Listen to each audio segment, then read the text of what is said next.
Hi guys, GK here, and I want to talk a little bit about rates.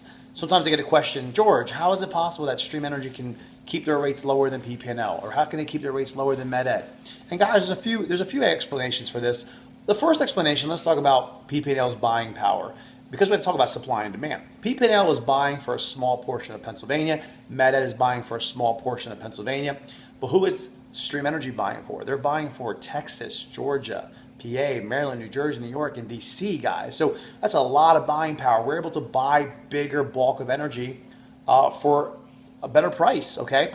We also have the possibility that maybe Stream Energy wants to make a little bit less money than the competitor, but they have such a large customer base that it's worth doing that because they make a lot of money in the end with such a large customer base.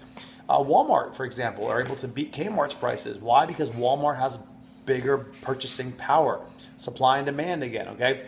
And the buying power is larger, therefore they get a better price. I mean, are you gonna get a better price buying, 60 crates of something or 500 crates of something? Are you gonna get better purchasing power if you're buying, a little bit of energy or a lot of energy? And that's basically how it works, guys. I mean, and they'll say to me, well, PPL is going up and Stream's not going up. Technically, if PP&L does go up, Stream usually also does raise a little bit, because it means if the market price is more expensive for the other people, it's going to be more expensive for us. But again, we have the buying power to be a little bit cheaper.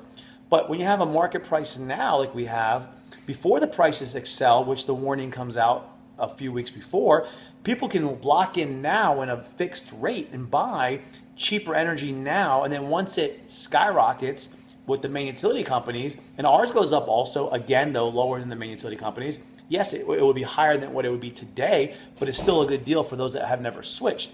But those who are able to switch now, yeah, get in now and lock in now and get that better rate. So guys, hope that helps you out.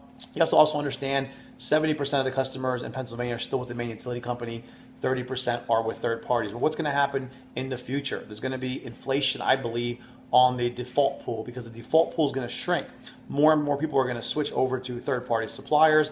We're going to be expanded into more states. We're going to have even better buying power. The main utility company is going to be buying for even less people, which gives them a worse price. And at the end of the day, look at in the 90s, I think it was, there was over 100 phone companies. Now you have Verizon, T-Mobile, Sprint, and AT&T. I believe we're the AT&T of energy. I believe one day you'll see a handful of energy companies, and we will already have our family and friends in a great company to avoid inflation as the default pool for the main utility company shrinks. And it's a win-win situation, guys. I hope that helps you out. Keep igniting your dreams, and I'll see you guys in the winner's circle.